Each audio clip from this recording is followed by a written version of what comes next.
speaking of unions, one of the big topics of conversation ever since, what was the movie with the boy in the boat with the lion by Ang Lee? Life of Pi. Life of Pi. Life of Pi. Ever since Life of Pi, when the visual effects won an Academy Award and then immediately the company that did those visual effects went out of business and went bankrupt, a lot of attention has been on the world of VFX and how VFX artists are probably the most overworked people in entertainment. We've heard stories about recent big movies where literally people were working 18 hours a day, 7 days a week for 4 months straight. I mean, it's and for money that is not the kind of money you'd think they'd be making. Now, some of them do pretty well, but still what they have to do in order to do it is just straight up inhumane in a lot of different ways. Well, a few weeks ago, maybe a month or two ago, some news hit that Marvel visual effects artists were talking about maybe joining IATSE and unionizing and being represented by the union IATSE. And that was kind of a big deal. Well, according to this report in Engadget, the Marvel Studios VFX workers have unanimously voted to unionize. This is what the article says here. Visual effects workers at Marvel Studios have unanimously voted to unionize in an election held by the National Labor Relations Board, the NLRB. It's the first unit composed entirely of visual effects workers to unionize with the International Alliance of Theater Stage Employees, or IATSE, according to the union, which represents those who work in behind-the-scenes aspects of the entertainment industry. There were 41 eligible voters, or people there at Marvel. Only 32 of them participated in the vote, and all 32 of them voted in favor of unionizing. So, that means that the Marvel visual effects artists are the first crew in the studios to actually unionize. They're going to be represented by IATSE now, which is a very powerful union. That's going to lay out some more guidelines about this is how many hours you can ask a visual effects artist to work. This is how often they need to have days off. This is how they're going to start making some guidelines here that the studio is going to have to follow. Now, one of the things that we pointed out before, and it has to be pointed out here again, these 41 people are not the people who do all the visual effects for all the Marvel movies and TV shows. Okay, they're just not. They're a very, very tiny percentage. Like, bring this up here. Endgame had 2,195 visual effects artists working on it. Marvel has a department of 41 people. Venom 2 had roughly 750, and Ant-Man 3 had roughly 1,586 visual effects artists. So when you go to a movie, particularly one that has a lot of visual effects, and then the credits start to roll, you're going to start to notice there's going to be like 12 or 13 or 14 visual effects companies. Visual effects by. And then 1,000 names go by. Visual effects by. Another 50 names. Visual effects by. Another 30 names. Visual effects by. Another 120 names. Right? There are so many visual effects to be done, and they take so long that it's like there's no one company that just does the visual effects for them. It's a lot of them with thousands of people. So when you hear Marvel visual effects artists, you're not talking about the people who do all the visual effects for all the Marvel stuff. It's a group of 40 some odd that do some core stuff for the group. But still, this could be the taste of things to come, because now in the same article, they're talking about the fact that now this is Marvel's specific department. Disney's visual effects department now is talking about also holding a vote and unionizing to join IATSE. And if that happens, you're going to start to see this happen at other studios. And then hopefully what happens is a fire starts to burn that starts to spread out to where the big standalone third party, the true major visual effects companies, their artists start to unionize too. Because again, there is no more overworked group of people in entertainment than the visual effects artists. You know why? Because they're out of sight. The people don't see them. The executives don't see them. The audiences don't see them. The directors, for the most part, don't see them.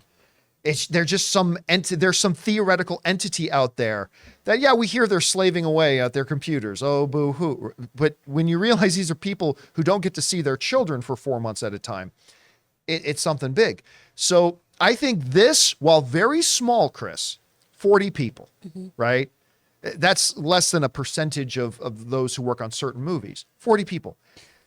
it could be the start of something very big. And I think there's something very symbolic about the fact that this snowball seems to start rolling at Marvel. Guys, we want to take a second to thank a sponsor of today's video, Mint Mobile. Signing your life away to a big wireless provider is kind of like being trapped on a roller coaster from hell. Sure, it looks like fun at first. They probably even threw in a free phone, but now you can't get off. Month after month of insane bills and unexpected thrills, like overages and surprise fees. If that sounds like your current big wireless plan, it's time to get off the ride with Mint Mobile. For a limited time, wireless plans from Mint Mobile are just $15 a month. That's unlimited talk, text, and data for just $15 a month. You guys know before I came to Mint Mobile, I was paying triple what I am paying now on the standard big wireless plan, and I will never go back. All plans come with unlimited talk, text, and high-speed data delivered on the nation's largest 5G network. Use your own phone with any Mint Mobile plan and bring your phone number along with all your existing contacts. To get your new unlimited wireless plan for just $15 a month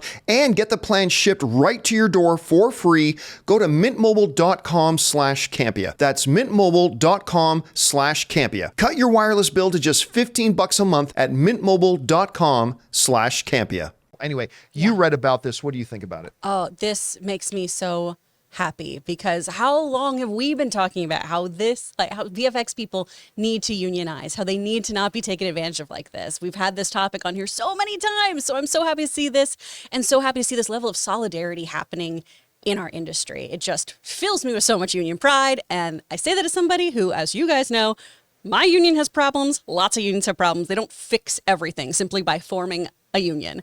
Man, does it help. Does it help to get some stuff done? I'm really glad you brought up Life of Pi too, because Rhythm and Hues, the VFX company that handled that, went bankrupt right after it won an Oscar. Yeah. And to your point too, so many times, one of the reasons why VFX is rushed and the hours are so crazy is because, sure, it's Marvel, but then they hire all these other houses to finish things, these other production companies to take off some of the work, to take on some of the things that they need done. So hopefully this does have that snowball effect that rolls out to everybody. Because it's such a long time coming. You know, earlier this year, we talked about how Victoria Alonso, who oversaw VFX at Marvel, was fired, and there's still a lot of murkiness surrounding that. But then we also had anonymous sources reveal how long and arduous and unobtainable these hours and results were that Marvel was pushing for them. So it totally makes sense for them to finally have this push when so many other aspects of the industry are unionizing and striking.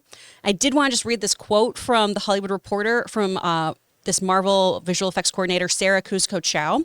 She said, "I grew up dreaming of working on Marvel films. So when I started my first job at Marvel, I felt like I couldn't complain about the unpaid overtime, the lack of meal breaks, and the incredible pressure put on the VFX teams to meet deadlines, because I was just supposed to be grateful to be here at all. But the reality is that every worker deserves rights." So this is the ongoing chorus and echo we're hearing from everyone in this industry right now. Every worker deserves rights. Everyone deserves meal breaks, restroom breaks. One of the things we're fighting for in video games is, hey, could we take 5-minute breaks? Is that possible? Which is ridiculous, right? And I always bring this up because inevitably part of the conversation becomes this weird struggle contest and suffering contest. I work 18-hour days. They should be happy. They get to work in this industry. You shouldn't have to work 18-hour days without a break. That's the whole point. Regardless of the industry you work in. Regardless of what industry you're in, every worker deserves to be treated humanely. And this is a bigger conversation. It's just the entertainment industry is obviously on such a global presentational platform that this is a really great discussion to have with your own coworkers too about, hey, are we all treated in a way that is fair and reasonable for the work we do?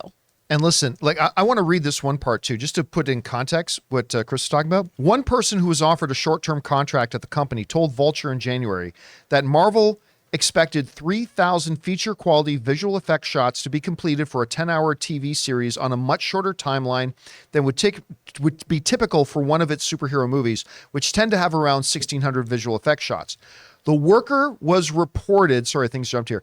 The worker was reportedly told that he'd have to work 18 hours a day, 7 days a week for 3 months solid, and obviously they declined the offer. Now, I'm going to say something that's going to shock some people.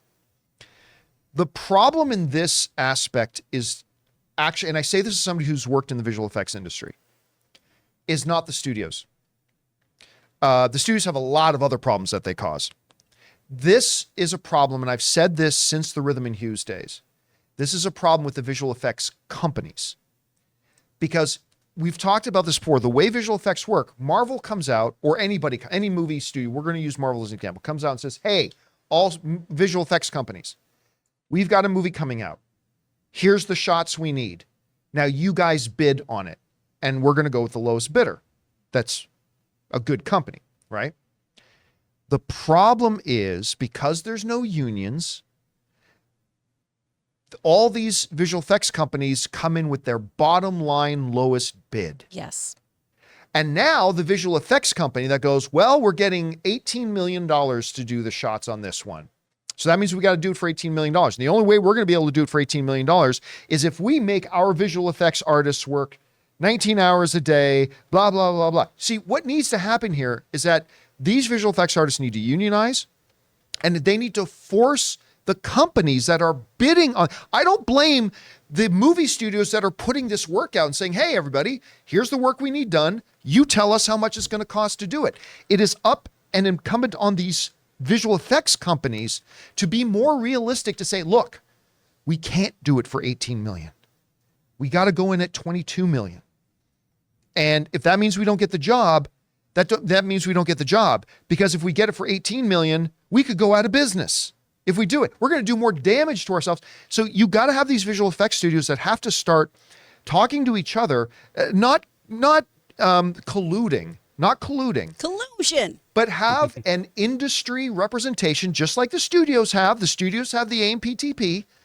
The visual effects companies have to say, look, we have to have some basic standards that say we are going to put in bids that adequately reflect what we can realistically do these projects for, making sure that we have enough money out of that to pay enough staff. So we have staff working, okay, visual effects is hard work, 12 hours a day. And we're going to hire another shift of workers to work the next 12 hours rather than making people work 18. This is one of those situations where I've been saying for a very, very, very, very, very long time that the visual effects companies themselves have to start looking after their artists. And the way you do that is stop undercutting your bids, because the studios are going to have to pay you whatever it is you say they need to pay you. Unless the guy next door comes in way lower. You got to get some commonly accepted standards in the industry to make sure that doesn't happen again, because then you're going to end up with another Rhythm and Hues, a studio that goes out there, does world-class work, wins an Academy Award, then has to shut their doors the next day. Well, and I absolutely agree with this, actually. I 100% agree with this. And it's one of the reasons why you always have to look at, when companies are constantly hiring, short-term contract to full-time employment.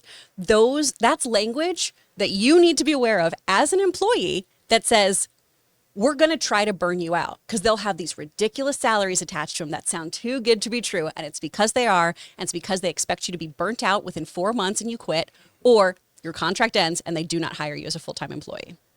Happens all the time.